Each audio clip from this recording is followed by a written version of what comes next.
One daily cup of a simple drink may be doing far more than helping you wake up.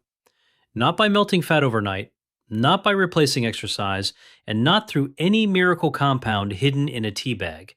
But research suggests that one of the world's most familiar beverages may influence a process deeply connected to healthy aging: the accumulation of visceral fat. This is the fat you cannot see in the mirror. It sits deeper in the body, surrounding organs such as the liver, pancreas, and intestines. A person can look thin and still carry unhealthy amounts of it. And over time, higher levels of visceral fat are associated with poorer metabolic health, insulin resistance, fatty liver risk, inflammation, and a greater likelihood of cardiovascular disease. The surprising part is that visceral fat does not always respond exactly like the fat under the skin. And this is where the story gets interesting. For decades, many people were told that body fat was simply stored energy. Eat too much, move too little, gain weight. While that is partly true, scientists now understand that different fat deposits behave differently. Visceral fat is not just passive storage. It can act more like an active biological tissue, releasing signaling molecules that may influence inflammation, appetite, blood sugar regulation, and the way the body handles energy. So, when researchers began studying foods and beverages linked with healthier metabolic patterns, they were not only asking, does this help people lose weight? They were asking a more important question: could everyday habits influence where the body stores fat, how that fat behaves, and how well we age? One beverage that repeatedly appears in this conversation is green tea. It has been consumed for centuries, often for taste, ritual, and alertness. But modern research has focused on two of its naturally occurring compounds: caffeine and a group of plant chemicals called catechins. The most studied catechin is epigallocatechin gallate, often shortened to EGCG. Those names may sound technical, but the idea behind them is simple. Green tea contains compounds that may slightly influence energy use, fat oxidation, blood vessel function, and metabolic signaling. The effect is not dramatic, it is not a shortcut, but when combined with the right lifestyle, evidence suggests it may support the conditions that make visceral fat less likely to accumulate over time. However, that is not the most interesting part. The potential value of green tea may not be that it burns fat. That phrase is too simplistic. The more meaningful question is whether it helps shift the daily environment inside the body toward better metabolic health. Think about what happens in a typical modern day. Many adults begin with a sweetened coffee drink, a pastry, cereal, or no breakfast at all. They sit for long stretches. They face stress, poor sleep, and frequent snacking. By evening, they may be tired enough to skip exercise and hungry enough to overeat. None of these habits alone guarantees poor health, but repeated over years, they can create a pattern that encourages visceral fat storage. Researchers have observed that visceral fat is especially responsive to chronic excess energy intake, low physical activity, disrupted sleep, high alcohol intake, and diets dominated by highly processed foods. It is also linked with changes in insulin sensitivity. Insulin is one of the body's key metabolic hormones. After you eat, insulin helps move glucose from the bloodstream into cells. But when the body is repeatedly exposed to excess calories, inactivity, and poor sleep, cells may become less responsive to insulin. The pancreas then has to produce more of it to do the same job. Over time, this can create a metabolic environment in which fat storage becomes easier, especially around the abdominal organs. But researchers later discovered something surprising. Even small changes in daily habits can influence this environment before major weight loss appears on the scale. A person may improve blood sugar control, reduce post-meal glucose spikes, increase physical activity, or replace a sugary drink with an unsweetened one. These changes may seem modest, yet repeated consistently, they can alter the inputs that shape metabolic health. This is why a cup of green tea becomes interesting, not because it is magical, but because it can serve as a practical replacement habit. If someone replaces a daily sugary beverage with unsweetened green tea, They may reduce calorie intake without feeling like they are following a strict diet. They may also consume catechins and a modest amount of caffeine, both of which have been studied for their possible effects on metabolism. Some clinical studies have found that green tea catechins, particularly when combined with caffeine, may produce small changes in body weight, waist circumference, or body fat measures. Other studies have found little or no meaningful effect. This is important to say clearly. The evidence is mixed, and the average effect appears modest, but modest does not mean meaningless. A small improvement, repeated every day for years, can matter more than an intense plan followed for 2 weeks. And this is where many people make a mistake. They search for the one food, drink, supplement, or workout that will transform their body. They expect a visible result quickly. When that does not happen, they assume the habit failed. But health span does not work that way. Health span is not simply how long you live, it is how long you remain capable, mobile, mentally sharp, and metabolically resilient. It is the ability to climb stairs at 70, travel at 75, play with grandchildren, recover from illness, and maintain independence. That outcome is rarely created by one dramatic intervention. It is built through a collection of repeated signals. A daily walk tells the muscles to use glucose. Strength training tells the body to preserve lean tissue. Adequate protein supports muscle maintenance. Fiber-rich foods support fullness and may improve the way the gut handles energy. Sleep helps regulate appetite, recovery, and insulin sensitivity. And replacing a high-calorie sweet drink with unsweetened green tea may be one small signal in the same direction. Yet the real discovery came years later, when researchers began looking beyond body weight. Two people can weigh the same but have very different metabolic health. One may carry more muscle, have better blood sugar control, lower liver fat, and less visceral fat. The other may have a normal body mass index but higher levels of hidden abdominal fat. That is why the bathroom scale cannot tell the whole story. Waist circumference, blood pressure, triglycerides, blood sugar, fitness, sleep quality, and strength may all provide useful clues about long-term health. None is perfect alone. Together, they paint a more complete picture. Green tea may fit into this bigger picture because its catechins appear to interact with several biological pathways. Research suggests they may influence oxidative stress, inflammation-related signaling, and fat metabolism. Caffeine may also slightly increase energy expenditure and exercise performance in some people. But there is an important distinction. A slight increase in energy expenditure is not the same as a major transformation in body composition. If a person drinks green tea but continues to consume more calories than they need, remains sedentary, sleeps poorly, and eats mostly ultra-processed foods, green tea is unlikely to overcome those larger forces. On the other hand, if green tea replaces a sugar-heavy beverage, supports a morning routine, makes it easier to avoid mindless snacking, or becomes part of a healthier eating pattern, its role may become more meaningful. Most people never hear about what happened next. Scientists began investigating the liver. The liver plays a central role in metabolism. It helps regulate blood sugar, processes nutrients, and manages fat. When excess energy, especially from refined carbohydrates, alcohol, and calorie-dense foods, repeatedly enters the system, fat can accumulate in the liver. This is one reason visceral fat and liver health often appear in the same conversation. They are connected through the broader metabolic environment. Some research suggests that green tea compounds may support markers related to liver and metabolic health, although findings vary and more high-quality studies are needed. The key message is not that green tea treats liver disease. It does not replace medical care, testing, or professional guidance. The key message is that dietary patterns matter. A drink choice can become a doorway into a larger shift.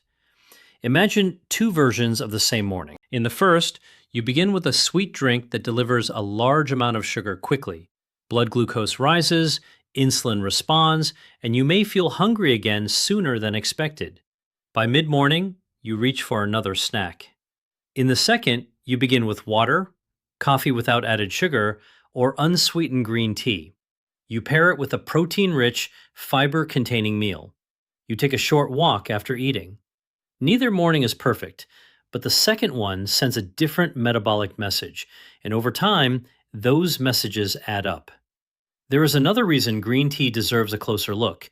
It is accessible. Many wellness trends are expensive. They require special powders, elaborate testing, memberships, or complicated protocols.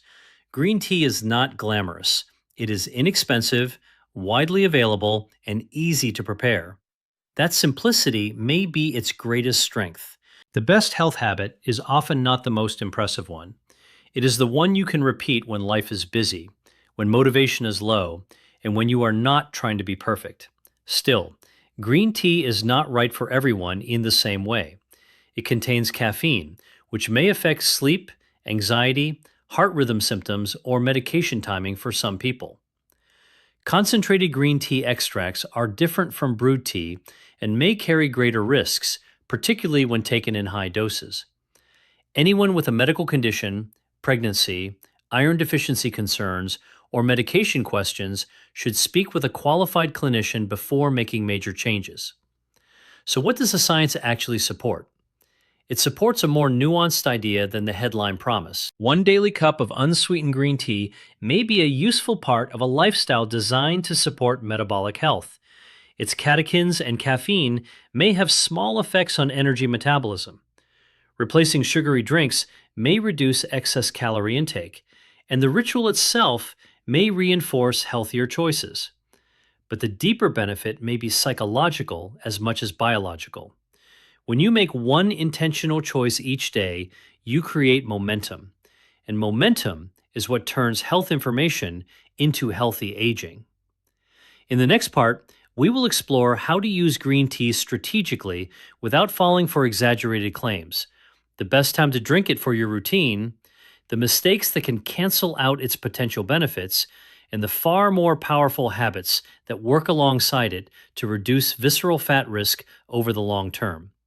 Because the cup matters, but what you build around the cup matters even more.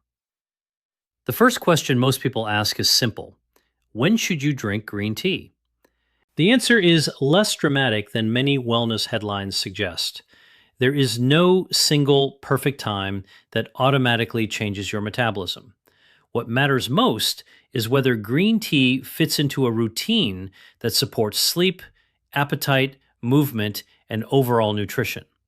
For many people, morning or early afternoon works well. The mild caffeine can support alertness, and the drink can replace a sweetened beverage that might otherwise add extra calories without much fullness. Some people also enjoy it before a walk or workout, especially if they tolerate caffeine well. But timing has a hidden side. Caffeine late in the day can interfere with sleep, even when you do not feel wired. And poor sleep may affect hunger, food cravings, recovery, and insulin sensitivity. So if green tea keeps you awake, the healthiest choice may be to move it earlier, choose decaffeinated green tea, or simply drink another unsweetened beverage. This is one of the most important lessons in metabolic health. A habit that supports one system but disrupts another may not be a net benefit. That is why the goal is not to force a rigid routine. The goal is to create a routine your body can sustain. And this is where the story takes an unexpected turn. The greatest potential benefit of green tea may have little to do with what it adds. It may be more about what it replaces. A sweetened soda, fruit drink, flavored coffee, or energy drink can contain a significant amount of added sugar and calories. Liquid calories are often less filling than solid food, which means people may consume them without naturally eating less later. Research consistently links frequent sugar-sweetened beverage intake with poorer cardiometabolic outcomes. Replacing even one of these drinks with water, plain tea, or unsweetened coffee can be a practical way to reduce excess calorie intake over time. That does not mean every sweet drink is harmful or that you must never enjoy one. Health is not built through fear, it is built through patterns. If a sweet drink is an occasional pleasure, it is one thing. If it is a daily automatic habit, it may be worth examining. Most people never stop to ask a powerful question. What is the easiest calorie source in my day to replace without feeling deprived? For many people, the answer is a beverage, and that is where 1 cup of green tea can become useful, not as a fat burning weapon, but as a frictionless swap. Now, there is another common mistake. People often turn a healthy beverage into a dessert. They begin with green tea, then add sugar, flavored syrup, sweetened creamers, whipped toppings, or large amounts of honey. None of these ingredients is forbidden, but the metabolic story changes when a low calorie drink becomes a high calorie one. The point is not perfection. The point is awareness. If unsweetened green tea tastes too bitter, start by brewing it more gently.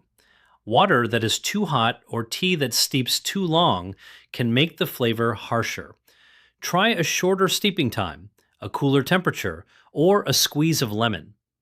Some people prefer jasmine green tea, sencha, or a mild blended tea. Others find that decaffeinated versions are easier to enjoy later in the day.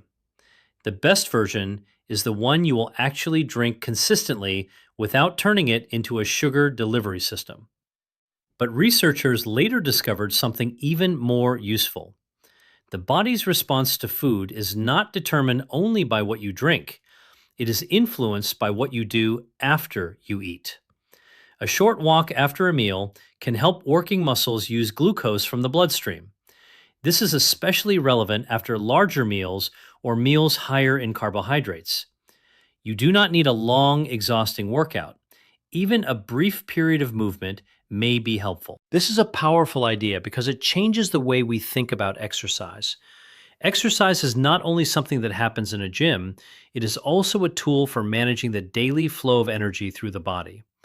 A 10-minute walk after lunch may not feel impressive, but it can become one of the most practical habits for people who spend much of the day sitting. And when that walk follows a balanced meal and replaces an afternoon sugary drink with unsweetened tea, the combined effect may be more meaningful than either habit alone. This is called stacking habits. Instead of asking, what is the one thing that will change everything?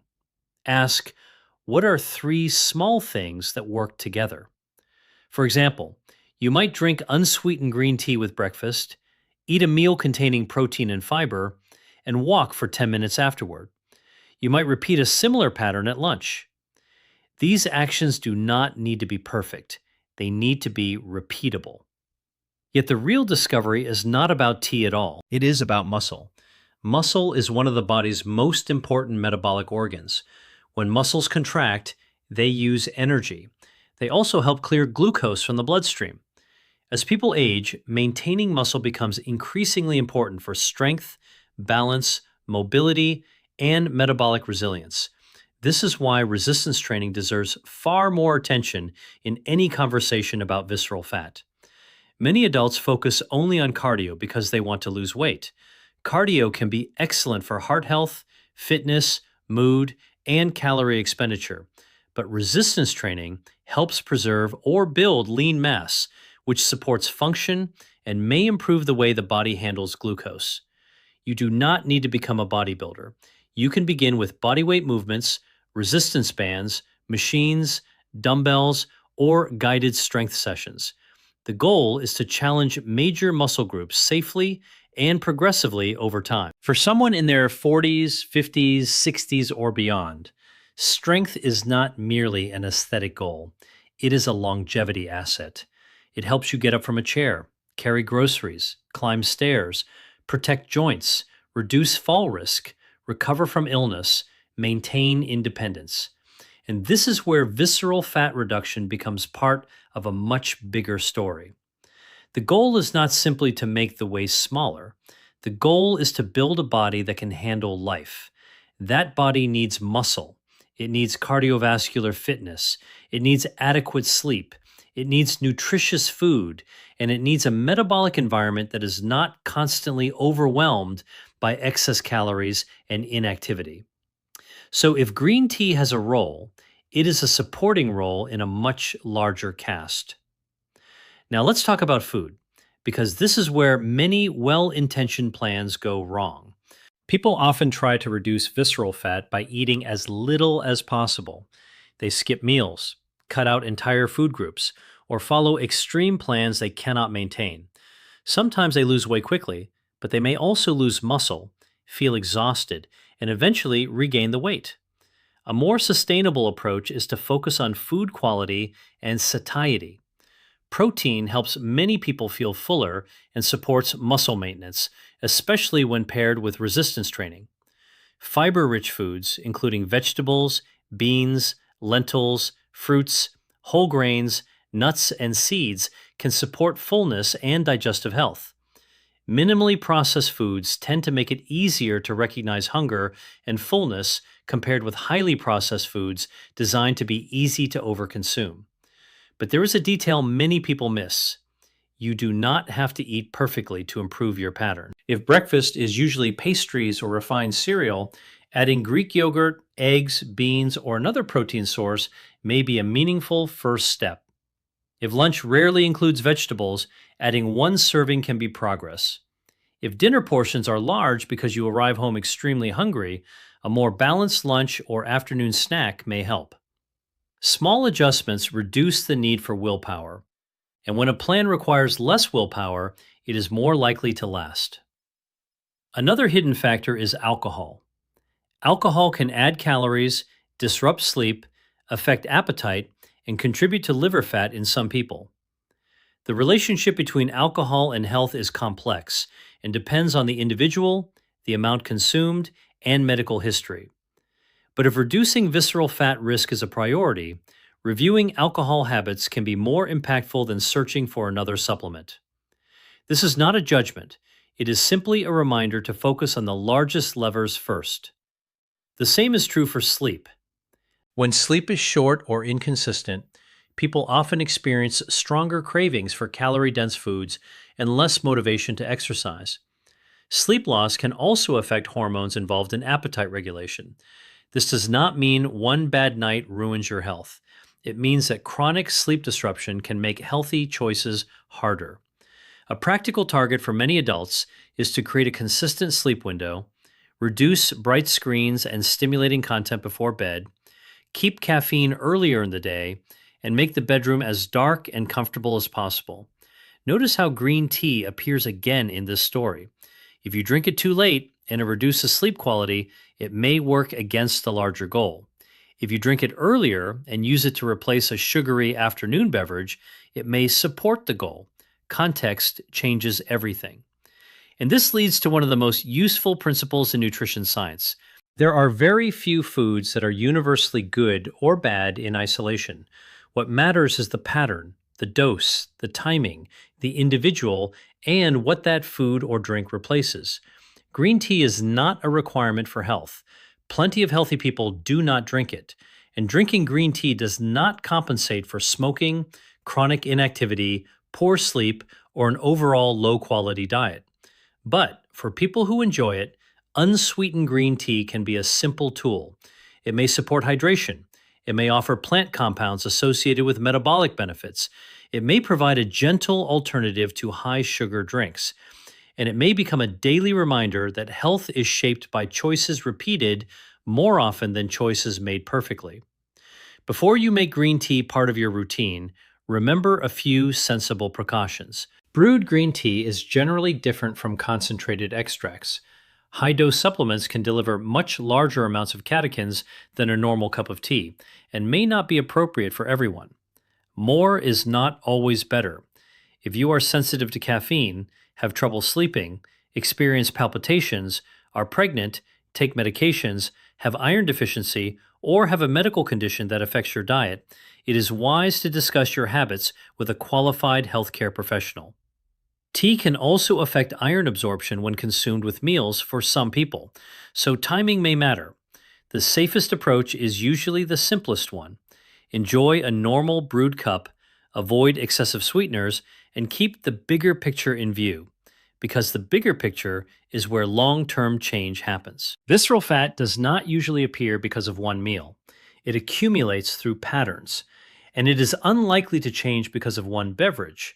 It responds to the combined influence of nutrition, movement, sleep, stress, alcohol habits, muscle mass, and time. That may sound less exciting than a miracle promise, but it is far more empowering. You do not need to wait for the perfect plan.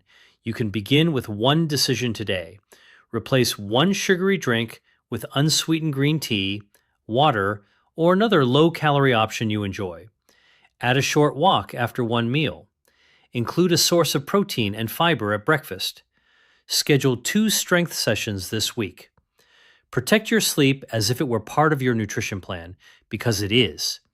The decisions we make today may seem small, but over years and decades, those choices can shape how we age, how we feel, and how long we remain healthy. A cup of green tea may not transform your body on its own, but it can be a starting point, a signal, a daily reminder that the path to better metabolic health is not built through extremes. It is built through simple, evidence-informed habits practiced long enough to become part of who you are.